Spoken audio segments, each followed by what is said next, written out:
Hello everyone, my name is doctor Ankita Jawanjal और मैं एक बोर्ड सर्टिफाइड प्लास्टिक और एस्थेटिक सर्जन हूँ। हमारी पिछली यूट्यूब वीडियो में हमने देखा था आईब्रो ट्रांसप्लांट के बारे में और आज मैं बात करूँगी about second option for eyebrow restoration, जिसे हम कहते हैं आईब्रो माइक्रोब्लेडिंग। अभी व्हाट इज़ आईब्रो माइक्रोब्लेडिंग? तो यूजुअली हम जो टेक्निक यूज़ करते हैं हमारे क्लिनिक में उसे हम कहते हैं कॉम्बिनेशन टेक्निक, जिसमें हम कंबाइन करते हैं माइक्रोब्लेडिंग विद ओम्ब्रे।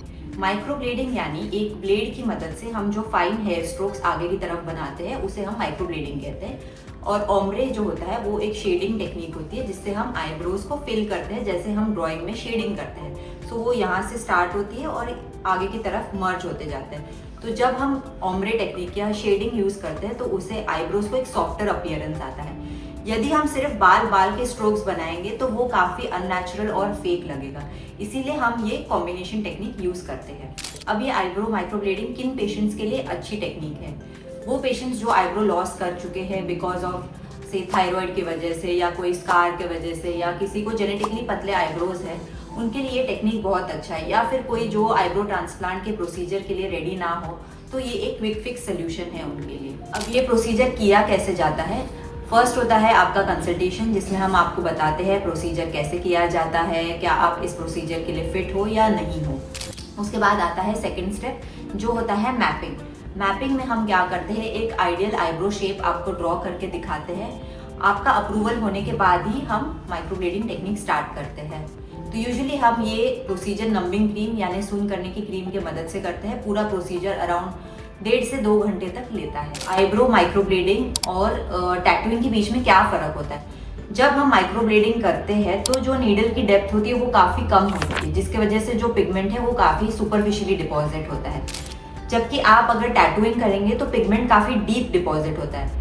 अब टैटू से दिक्कत क्या होती है, over a period of time ये कलर ऑक्सीडाइज होने लगता है, जिसकी वजह से वो हरा या नीला दिखने लगता है, जिसकी वजह से आईब्रोज काफ़ी फेक दिखने लगती है। इसीलिए हम माइक्रोब्लेडिंग का यूज़ करते हैं। बट इसका जो डाउन साइड है या डिसएडवांटेज है वो ये है कि क्योंकि हम पिगमेंट बहुत सुपरफिशियली यानी ऊपर की लेयर्स में डिपॉजिट कर रहे हैं तो इसका लाइफ काफ़ी शॉर्ट होता है, अराउंड 1.5 to 2 years।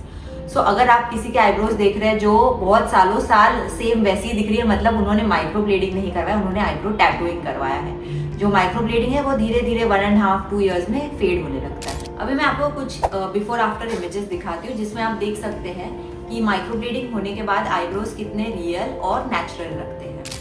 यूजुअली इसे हम 2 सिटिंग्स में करते हैं, यानी फर्स्ट सिटिंग होने के बाद एक गैप होता है 45 to 60 डेज का, जिसमें हमें पता चलता है कि पिगमेंट आपकी बॉडी ने कितना एब्जॉर्ब किया और कितना पिगमेंट निकल चुका है। और जो सेकंड सेशन होता है वो 45 to 60 डेज बाद होता है।